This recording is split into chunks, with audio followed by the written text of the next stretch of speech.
Movie 4:45 ମନ୍ଦିରରୁ phone ଗଲା ଯେ ମନ୍ଦିରର ଗର୍ଭଗୃହରୁ ମାଙ୍କର ଅଳଙ୍କାର ଚୋରି ହେଇଯାଇଛି ଆଉ ସିସି କ୍ୟାମେରା ସବୁ ଜାଗା କଟା ହେଇକିରି କୋଉ ଦୁର୍ବୃତ୍ତ ନେଇଯାଇଛନ୍ତି। ମୁଁ ଶୁଣି ମୁଁ ଆସିଲି। ଆମର କମିଟିର ସମସ୍ତ ସେକ୍ରେଟାରୀ ଆମର ବରିଷ୍ଠ ପୂଜକ ଏବଂ ପୁଲିସ ମଧ୍ୟ ଆଇଆଇସି ଆସିଥିଲେ। ତଦନ୍ତ ଚାଲିଛି କିନ୍ତୁ ଏଇଟା ଗୋଟେ ଭଗବାନଙ୍କ ଆସ୍କା ହିଷ୍ଟୋରୀ ଖମେଶ୍ୱରୀ ଏଇ ଯୋଉ ଯିଏ ଚୋରି କରୁଛି ଗୋଟେ ଭକ୍ତମାନଙ୍କ ଗୋଟେ ଧକ୍କା ହେଇଛି। ପୁଲିସ ଆଉ କାର୍ଯ୍ୟାନୁଷ୍ଠାନ ଯଥାଶୀଘ୍ର ନବ ଚୋରକୁ ଧରି ପ୍ରତିଶ୍ରୁତି ଦେଇଛନ୍ତି। ତଦନ୍ତ ଚାଲିଛି। ମୋ ନାଁ ସନ୍ତୋଷ ମୁନି। ସନ୍ତୋଷ ମୁନି ମୁଁ ଆଇ ସେବା କରିବାକୁ ଯାଇଥିଲି। ସେବା ଆଇଲାରୁ ମାଙ୍କର ମେନ୍ ଗେଟ୍ ବନ୍ଦ ଅଛି।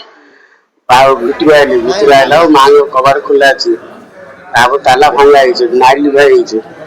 ତାପରେ ମୁଁ ତୁରନ୍ତ ଜଣେଇଲି ହେଲା କମିଟି ଆମର ଜଣେଇଲାରୁ ସାଙ୍ଗେ ଷ୍ଟେପ୍ ନେଲେ କଣ ଇଏ କରି ଆଉ ମୁଁ ଆଇଲି 5:10-20 ଆଇଲି। ଆଉ ସକାଳ ରାତିରେ 8:10-20 ବନ୍ଦ କରିକି ଯାଇଥିଲି। ଏତିକି ସାଙ୍ଗେ ମୁଁ ଜଣେଇ ଇଏ କଲି ଆଉ ହେଲା। ତାପରେ ତାଙ୍କ ଷ୍ଟାଫ୍ ଆଇଲେ ଚେକଆଉଟ୍ କରି ଇଏ କରିକି ଯାଇଛନ୍ତି।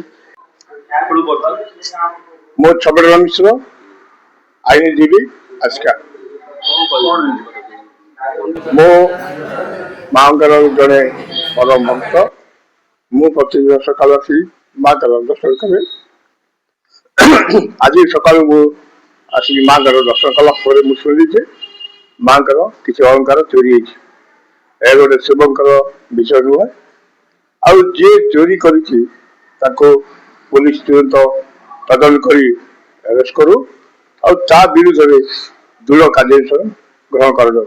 ଆଉ ଏଇଭଳି ଯୋଉ ଘଟଣା ହେଇଗଲା, ଏଇଭଳିଆ ଯୋଉ ଖରାପ ଘଟଣା ହେଲା ଆଉ ଭବିଷ୍ୟତରେ ଯେମିତି ନହବ ଆମେ ଆସ୍କାବାସୀ ଓ ମୁନି ଓ ପ୍ରେସିଡେଣ୍ଟ ସେକ୍ରେଟାରୀ ତାର ଯତ୍ନ ନେବେ ବୋଲି ମୋର ଅନୁରୋଧ। ଜୟ ମା ଖମେଶ୍ୱରୀ।